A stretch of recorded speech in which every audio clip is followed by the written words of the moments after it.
Consider for just 1 minute what it would be like if the country you were born in and had lived your whole life didn't consider you a citizen. No country did. You belonged nowhere. That is the shocking reality for millions of people who have no nationality. They're stateless. Most people are citizens of somewhere. We have birth certificates, we have passports, we have ID cards, we have driver's license, health cards, documents proving who we are.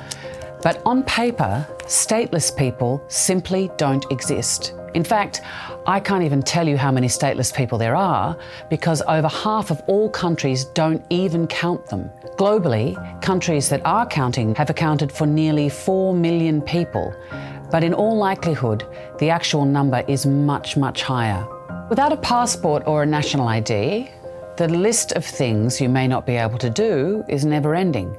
Go to school, see a doctor, own a SIM card, work legally, open a bank account, own or rent a home, even get married. And statelessness exists everywhere.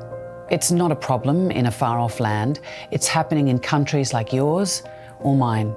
You mightn't even have heard of statelessness. I hadn't, and I was staggered to learn of the devastating impact that statelessness has on families all around the world.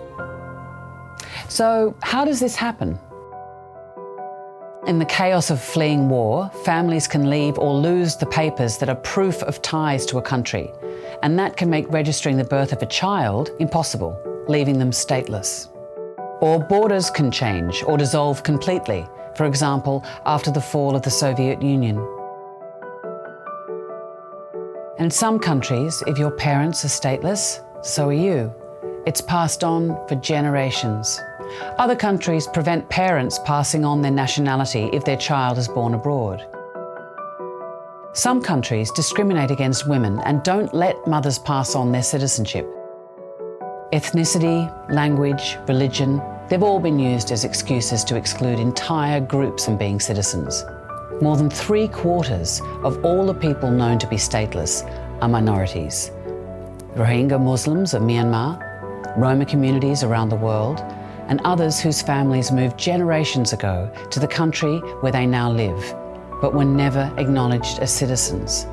And when I went to Bangladesh, nothing could have prepared me for the depth of suffering that I saw amongst the Rohingya refugees. Stripped of citizenship in Myanmar nearly 4 decades ago, they have faced discrimination, persecution, and exile ever since. So, what can we do? For lawmakers and courts, we say you have the power to challenge and change the laws that lead to statelessness.